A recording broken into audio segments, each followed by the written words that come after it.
India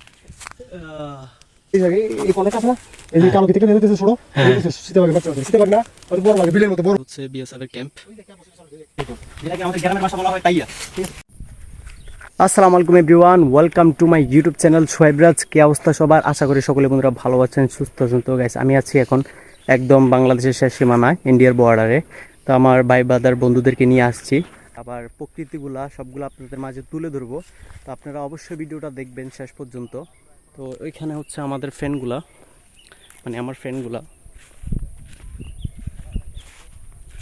আর এদিকে হচ্ছে ইন্ডিয়ার বর্ডার সাইড, বাট এটা হচ্ছে ইন্ডিয়ার তারকাড়া। হ্যাঁ, এটা হচ্ছে বাংলাদেশের শেষ সীমানা আর কি। তো আমরা আছি মূলত 300 গজের ভিতরে। 300 গজের বাইরে হচ্ছে ওইদিকে, এদিকে হচ্ছে 300 গজের ভিতরে, দেখতে পারতেছেন। এটা হচ্ছে ইন্ডিয়ার বর্ডার, আর এদিকে পুরাই গভীর জঙ্গল। রেডি, এখানে সবুজ শ্যামলে ভরা, আর গাছগুলো তো অনেক অনেক সুন্দর। বাট এখানে ফুটবল খেলা অনেক মানে মজা হবে ফুটবল খেললে। হ্যাঁ, একটা ভিউ। এদিকে হচ্ছে গভীর জঙ্গল। গভীর জঙ্গল বলতে কি হালকা পাতলা গাছ মাছ উঠছে আর কি, এর থেকে আর বেশি কিছু না। আবার এদিকে অনেক বাঘ টাঘও আছে, রয়্যাল বেঙ্গল টাইগার। এদিকে আবার বিলাইও আছে, এই যে এ হচ্ছে একটা বিলাই।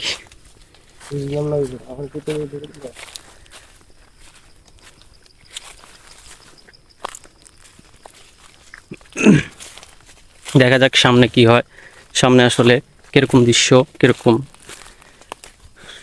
সবুজের শ্যামলে ভরা প্রকৃতি দেখতে। আপনারা দেখতে পাচ্ছেন পাহাড়ি মানুষ, আমার বন্ধু, ওকে আজকে পাহাড়ে ঘুরতে নিয়ে আসলাম। দেখেন কি এক অবস্থা, অস্থির এক ভিউ, অস্থির এক প্লেস। সারাটা প্লেসটাই জায়গাটা ভালো লাগতেছে দেখতে। ওই যে ইন্ডিয়া, এই যে ইন্ডিয়া, পুরো ইন্ডিয়া দেখা যাচ্ছে। শীত, আমরা তো বিশাল উপর আছি রে।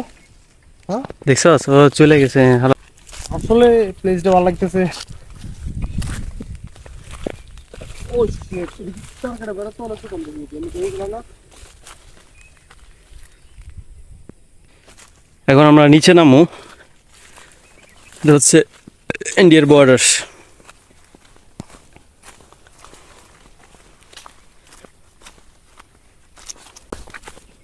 এই দেখেন কতটুক উপরে। আয় আয় আয়,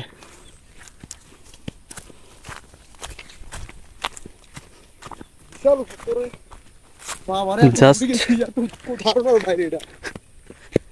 জাস্ট ভিউ। জায়গাটা আসলে এখানে আগুন ধরা দেওয়া হয়েছে, কারণ এখানে গভীর জঙ্গল ছিল। তো বিজিপি, তারপরে হচ্ছে বিএসএফ যখন তারা আসে। মামা বাঘ দেখছি, কই বাঘ দেখছি আমি মাত্র, বিশ্বাস। কই? এই যে এই যে এই যে এই যে এই যে এই জায়গায় এই কর্নারটা আছে না, এই যে হ্যাঁ। কালো কি থেকে দিয়ে দিতেছে ছোট। হ্যাঁ। সীতাবাগের বাচ্চা মতো, সীতাবাগ না, হয়তো বড় বাঘে, বিলের মতো বড় আর কি, অনেক বড়। এই সময় তো এরকম একটা আমিও দেখছি। ওই ওই ওই চলে যেতেছে, ওই শেষে।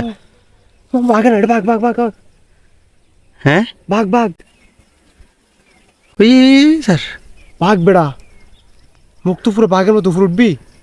আর বড় বাঘটা চলালেনি কোনো বড় মাও আছে যত সম্ভব। বাচ্চা। বাট এগুলা এই কারণে ঘুরিলেছে, বুঝছ? এদিকে ভাই আমি তো হঠাৎ করে দেখছি এটা, এটা তো আমি ওইদিকেও একটা দেখছি। এগুলো মানছে কেটা। এগুলো মানছে মানছে রে। ও শিট, কাটায় বড় এটা দিচ্ছে।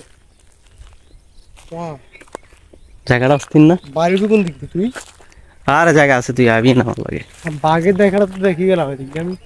দেখছ তোর, আমি ওই সময় কইছি না। আর আমি তো বিশ্বাস করলাম না ফার্স্ট টাইম, এখন না দেখে সত্যি আসলে বাঘ আছে। বাচ্চারা কিন্তু ওদিকে ঢুকছে, ওদিকে। জায়গাটা পুরো এখানে অনেক gate আছে, সুন্দর। যেটা? ও, এ কি বিশপের গেট? বিশপ আছে।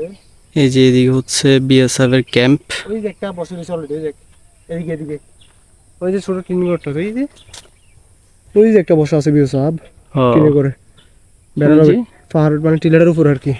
দেখছি বাঘের বাচ্চাটা দিয়ে না আমার টেনশনে পড়ে গেলাম। আমরা আবার হামলা টামলা দিব নি কোনো বাঘে। না না। এইসব জায়গা আসা কিন্তু অনেক রিস্ক, তবুও কি করব, কিছু করার নাই, যেহেতু জায়গাগুলো অনেক সুন্দর। চলে আসছি অলরেডি, ওই দিক থেকে বিয়ে ছাপ দেখে আমাদের দিকে তাকাইতেছে অনেকবার, কি জানি বলতেছে, বাট আমরা বুঝি নাই কথাগুলো। আর অবশ্যই কমেন্ট করে জানাবেন ভিডিওটা কেমন হয়েছে। তো গাইস, আমরা হাঁটতে হাঁটতে বাসার দিকে যাইতেছিলাম, তো পাহাড়ের এক কোণাতে তো দেখতেছি একটা ছোট্টখাটো ঘর। আর এই ঘরের কাহিনী কি আসলে আমি আপনাদের সাথে শেয়ার করব, যে এই ঘরে কি করে, আসলে কি জন্য এই ঘরটা দিছে। তো অনেক বছর আগে, প্রায় 20-21 বছর আগে, যে এই ঘরটা নির্মাণ করা হয়। তো এই ঘরের কাজ হচ্ছে, এখানে সবাই বিশ্বাস করতো ওই সময়, তো কারো যদি বাচ্চা বা কোনো একটা অনুষ্ঠান হতো, তো তখন সবাইকে এখানে সিন্নি দিত, ঠিক আছে। তো এখানে নাকি কোন বাবা আসতো, মানুষে আগে মানে এগুলো বলতো আর কি, যে বাবা আসলে নাকি লক্ষ্মী লাগে, তারপর হচ্ছে সবাইকে খাওয়াইলে তাদের দোয়া কবুল হয়, মানে এগুলো বলতো আর কি আগে। তো আসুন দেখাই ঘরটার ভিতরে আসলে কি আছে। ঘরটার ভিতরে তেমন কিছু নাই, অনেকগুলো মাটি আছে, আমি দেখছি প্রায় সময় আসি এদিকে, যেহেতু আমার এলাকা।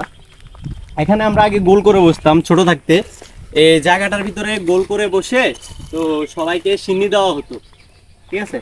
তো সিন্নি খাইতাম, তারপর হচ্ছে এখানে কলা পাতার ভিতরে করে একটু সিন্নি রেখে যেত, যেটাকে আমাদের গ্রামের ভাষা বলা হয় তাইয়া, ঠিক আছে। এখানে অলরেডি একটা কলা পাতা আছে, কি জানি দিয়ে গেছিল। ভিতরে আসলে ছাগলের পায়খানা টায়খানা অনেক কিছু দেখা যাইতেছে। এখানে পিছন থেকে একটু বাড়িটা গোটানো। এগুলা 20-21 বছর আগের পুরনো এই জিনিসটা। এখানে একটা বড়, বিরাট বড় একটা কাঁঠাল গাছ আছে, যেখান থেকে আমরা অনেক অনেক কাঁঠাল খাইছি ছোটবেলায়, এখনো খাই মাঝে মধ্যে আসলে। এখানে আবার বেল গাছ আছে, খেজুর গাছ আছে, খেজুর গাছে খেজুরের রস অনেক খাইছি এখান থেকে। তো আমাদের এখন বাসা যাওয়ার পালা, বাট একটু পরে মাগরিবের আজান দিবে। আমাদের এদিকে থাকা এত বেশি ভালো না, রিস্ক হয়ে যায় আমাদের জন্য। তো ভালো থাকবেন সবাই, সুস্থ থাকবেন, আল্লাহ হাফেজ।